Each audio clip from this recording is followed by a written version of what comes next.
Grand Cayman, discovered in 1502 by Christopher Columbus on his second voyage to the New World. The lost Tortugas were a welcome stopping point, where the plentiful sea turtles were loaded on board as provisions for the long journey home. The island's low profile makes it difficult to detect from the sea, and so over the years, more than 300 ships have wrecked on the barrier reef. Even as late as 1812, the island was still improperly located on English navigation charts. Today, Grand Cayman has become a banking and diving mecca. Over 400,000 divers visit the island annually to plunge into the crystal blue waters and enjoy the abundant life that dwells on the island's reefs. The rich maritime history of the island and the wrecks that lie off her shores are attracting divers in greater numbers every year.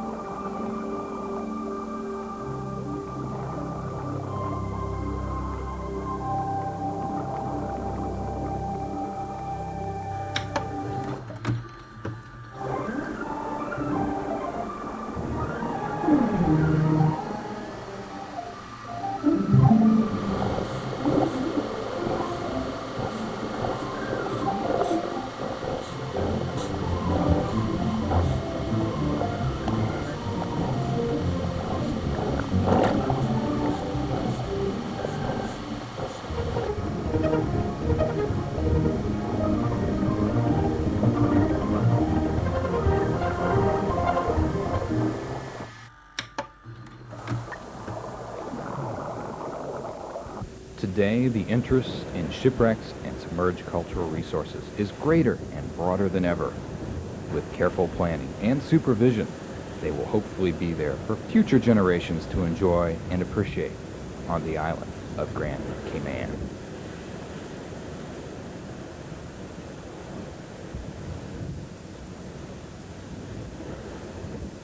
My name is Professor Charles Beeker. I am the Director for Underwater Science at Indiana University, also the Director of the Academic Diving Program. And I was hired when I was still an undergraduate at Indiana University in '74 to teach scuba. And '75, I ran a recreational scuba trip to the Cayman Islands, so I was 22 years old at the time. And that's when I met the group from Institute of Nautical Archaeology. I got really interested in helping them, and so I did. I managed to give them some information. So I got me interested in the maritime heritage, which ultimately ended up with some British archival research on my own, which started me towards this wreck of the 10-sail concept. So we surveyed an area really concentrated just on the east end reef zone, and our documentation was really proposed to make a maritime park to feature the wreck of the 10-sail, which was off of the East Channel, and then those components. And altogether, we looked at, in that zone alone, 15 different sets of wreckage or cannons that were placed there during the contemporary time of the wreck of the 10-sail. So it has a vast maritime heritage just around the Ridgefield shipwreck. You know, you can see the Ridgefield Liberty ship that's been on the horizon for most of my Caymanian friends' entire lives, but really a lot of interesting maritime heritage right there represented, for everything from the wreck of the 10-sail, 1794, to the Methuselah shipwreck, those in the 1880s, the Ridgefield shipwreck in the 1960s, and the Raimondi Bajubo, which is now below the horizon, but that was utilized in the Bay of Pigs invasion. There's a whole series, like I said, 15 different shipwrecks just on the horizon, where you see the Ridgefield and the surrounding waters. There's a whole numerous set of shipwrecks of various dates and historic significance. I want you to realize there's over 300 wrecks on Grand Cayman. The reason we're trying to stay in what we call our Zone B, this particular area, is that this has the most significance that a Caymanian can appreciate because of the wreck of the 10 sails. And unless they'll start protecting this area with our proposed park, with the Department of Parks and Recreation of Indiana, we're working on setting this up, plus a land-based park on shore. Until they establish that, there's no use going to Georgetown on a wreck site, going to the Careening place for a wreck site, hitting the Palisades wreck site, because we'll just be doing work for years with letting people know what's there, and they'll just start salvaging off these particular sites. So this is why we're concentrating in this area. It's very important. Some more information. We assumed Gun Bay originally, and with the work with INA, the first assumption was Gun Bay, Gun Bluff were so named because of cannons that were there, some type of embankment. You'll see some records that indicate in 1808 there were cannons used in this area in the Napoleonic Wars to protect the channel from ships coming in. The problem is these cannons can't shoot that far. So that's the first problem with that theory that the Canadians have, and the verbal record, the cannons cannot shoot a mile offshore. So that doesn't really hold true. When you start looking in the archives, you'll find when a vessel went down, one of the prime items of salvage were their cannons. And these are the meanest, baddest things around at that time. If you had cannons, you had a little bit of force over your neighbors and protection. So with that in mind, it was very, very common to take the cannons and either take them and bury them to come back later, or to temporarily stack them so that you could salvage them, or your English or Spanish or French or Dutch, they all did this. They all took their cannons as a salvage item. But after excavating very quickly one evening, going back the next morning when the water settled, we had one cannon, and underneath that cannon we have a second cannon. These cannons are apparently in opposite directions, and they're parallel with the beach, which means they were not an embankment. If they were an embankment on their holder, they would have eventually collapsed and fallen straight down. So it would have been a perpendicular arrangement. I theorize they were probably rafted to shore. The shoreline has changed. Put some boards down and slide them down the planks on the shore in opposite directions where they stack a little better, and that's the way they sit today. And then after we found this information out, we started asking the Canadians involved with the salvage in the 40s, and they said, oh yeah, you're right, those cannons were in that orientation. So they have never, that we know of, and these, an attorney in East End, somebody that was on the head of the cruise, the one we got the information from, said, yes, you're right, they were in this perpendicular, or this parallel fashion. Now, question is, we don't know, what's the nationality of these cannons? Are they the upper gun cannons from the Convert, or are they the upper gun cannons from Hodson's wreck, or are they something else? Hodson came in with a 21st Regiment and wrecked on East End in 1766. We have two different records. It must have been, we don't know the exact date, but it's 1766, 1767. We see it listed both ways. Hodson wrecked, his troops came in the shore. The other vessels were afraid to come through the channels, too small. He was with a 21st Regiment, English 220 soldiers. They ended up force marching the length of the island to Hogstill Bay, which is where now Georgetown exists. The story gets a little more interesting. Even this week, I was speaking with Brent Bush, and Brent Bush is the Assistant Port Authority, which I spoke with over the last few years about the wreck sites, and he has gone back and traced his family history. It turns out that his family is an O'Donnell and was forced into service with the English.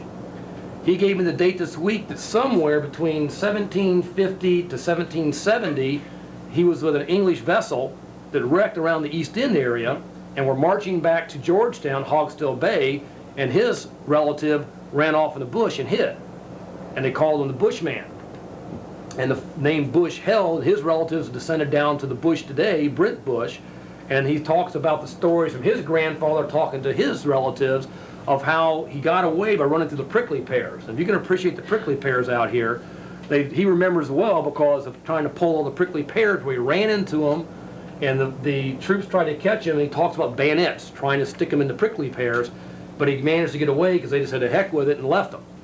So Bush ended up living in Georgetown, and the descendants today, one of them is the Port Authority. And I relayed this story of the Hodson's wreck, which coincides fairly close. Not to say it's exact, but it fits that particular story that we're hearing. Ultimately, what we're trying to do is make this part of the park system.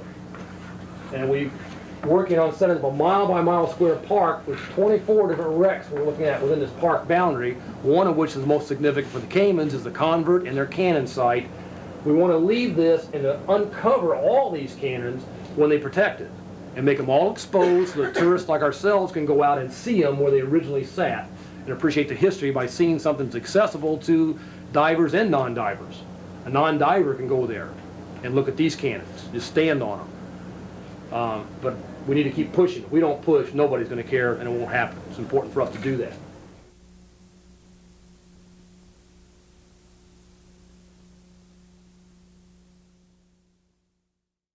the convert, the cannons, I mean, they were the atomic bombs of their day. They were the most significant weapons of its time.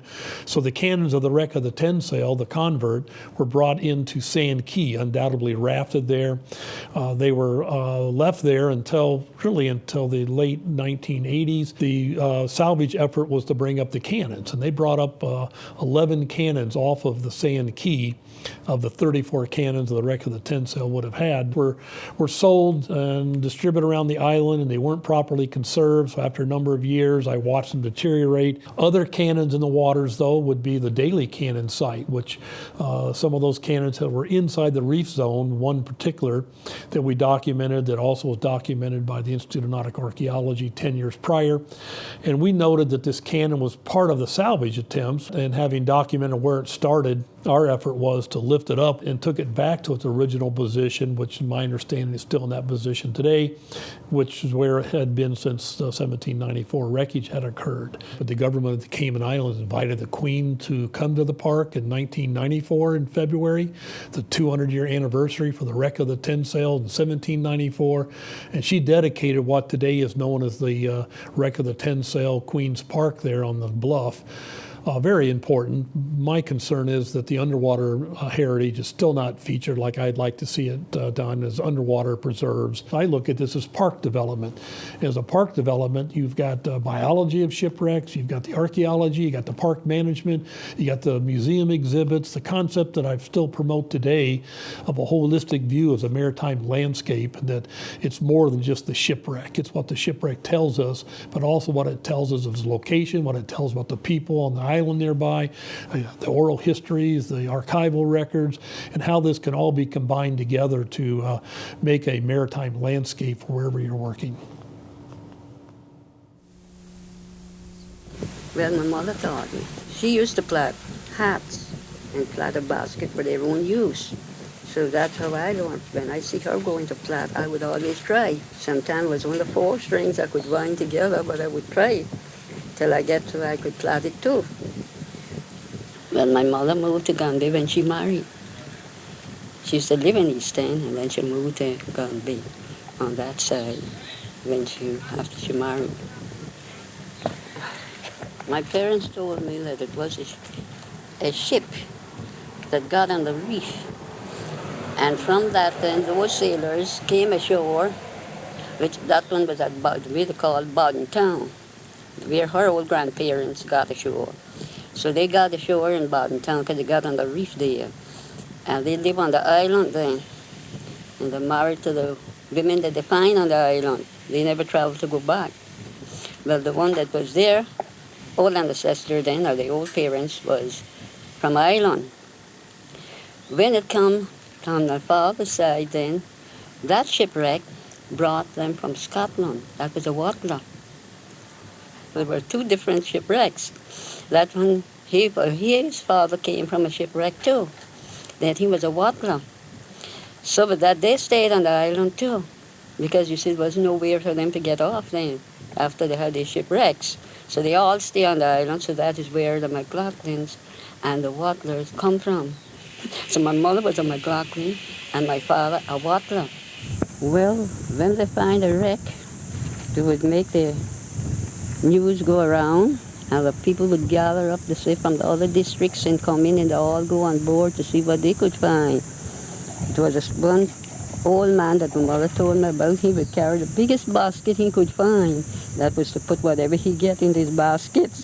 But that was the time when there were no other wrecks. And simply they used to get good things from those wrecks. But with this one out here, there wasn't anything to get. I never saw a thing come off that ship that was any good. And I didn't even get to go to the beach because I had her, my mother, to attend to in the house. There was a storm once then when she was in the harbor, and that threw her back on the rocks and smashed her up there. Well, the few people down there, well, it was one man that I know saved pieces from her, and he brought it up to East End and built a little house. Well, that was a man that had been in the war, and had his pension coming to him. But so when he got his pension, he wanted to get a wife then. He had the little house built with these pieces of wood into it.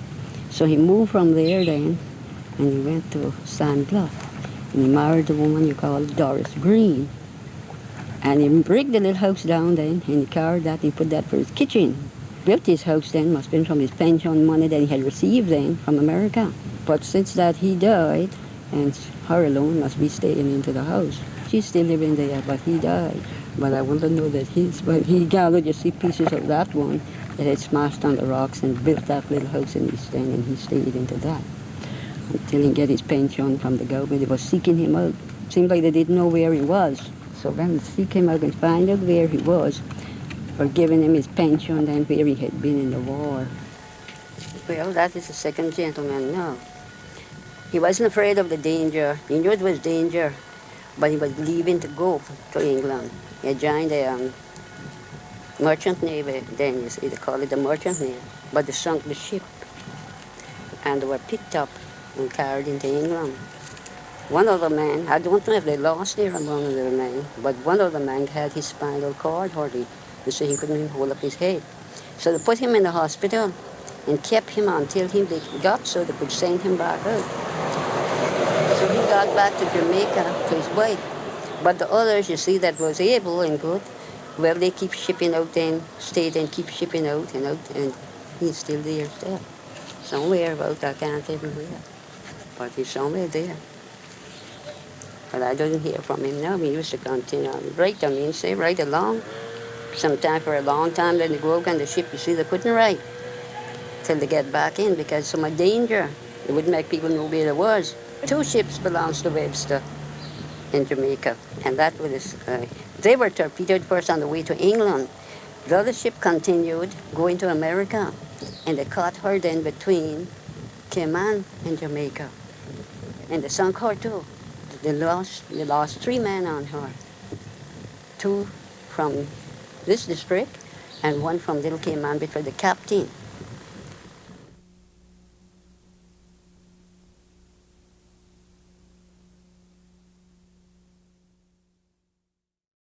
But the East End community people, Miss Watler, I first really worked with her on the oral history she could convey about the importance of Gun Bay and her husband being in World War II and being, sunk by an event in the war, and the efforts of torpedoed survivors of East End as merchant marines, and having the German submarine surface and say, oh, we're a mistake. We thought you were carrying munitions, and instead you were carrying bananas to go to Jamaica. She made thatch hats, and I talked to her and I said, well, Miss Watler, how long does it take you to make a thatch hat? And she'd say, well, if my grandkids would bring me the thatch, collect that for me, and then I would plait the hat and weave it and make it into the ribbons, and then the ribbons I would stitch together and make into a hat. I could probably make a hat in 2 days. So I remember one round she had 21 hats, and I bought every hat she had. I gave her $20 a hat, and was happy to go home with a cardboard box and have hats for various people back at IU. And many of those hats I still have in my house today. But along with Miss Watler was Miss Rachel.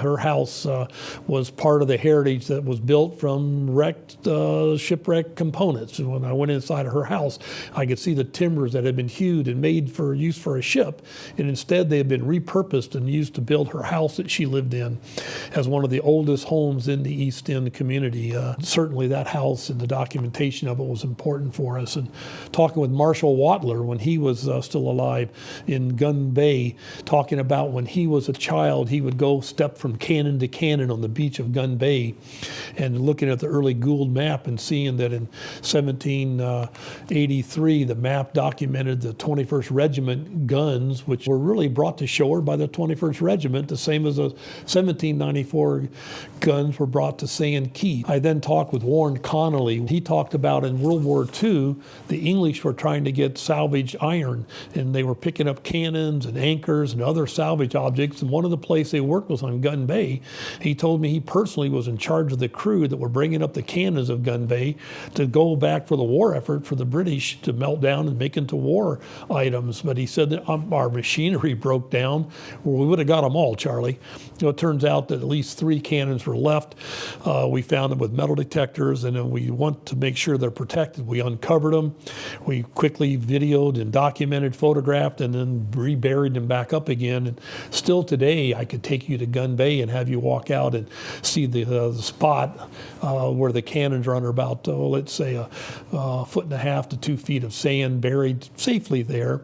I still think that perhaps they might be uncovered and protected and properly conserved, but meanwhile they're safe, as are the cannons on Sand Key. So we're not talking about a site where you're going to disturb wreckage that might be encroached upon by accidental looting or people, hobby collectors. Instead, you got large cannons that are, up to 4,000 pounds in weight, and they're still, some of them are still exposed, others are still buried. My concept was to take some of the 11 cannons that were brought off of the Sand Key from the convert, replicate one like we've done in Florida for the 1733 Spanish galleons and put back on the state park. You could make a cement replica, as many as you want, 11, put them back exactly where we mapped they came from when the salvage efforts was occurring, and thus you'd have representative museum quality replicas, and the authentic cannons that still remain there as a place that people could get out on shore, walk around easily, look at the remains of the Ridgefield by the channel, be able to look back to shore at the Queen's Park and the monument, and really have a sense of the maritime heritage of Grand Cayman Islands as exemplified by this wreck of the tin sail.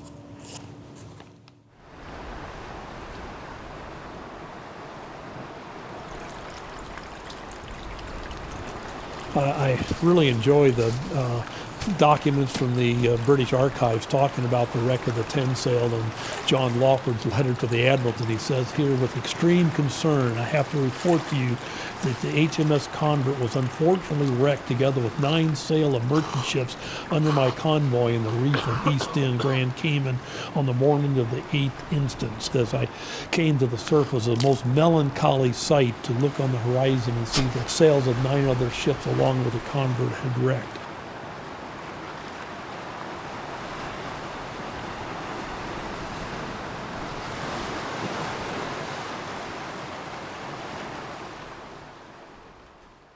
The thing is,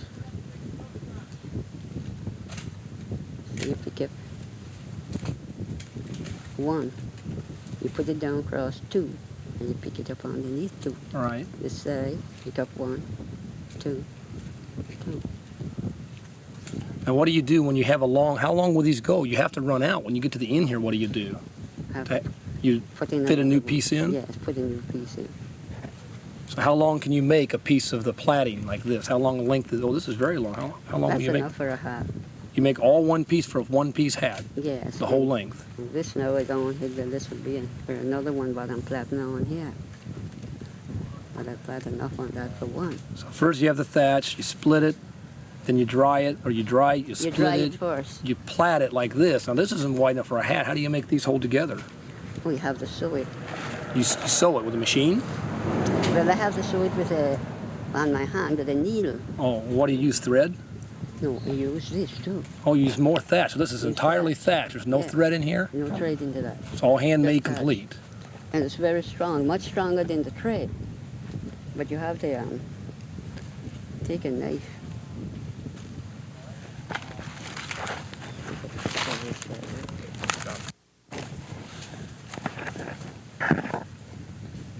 So how long is it, are we ready again here? How long does it take to make a hat? If you start from scratch, if I give you all this, somebody would collect this and we're all dried and you just start to split it, and you sat down in this chair underneath this shade tree, how long would it take you to take this material here all the way through so you could hand me a hat? How many hours? Oh, it would take a whole day.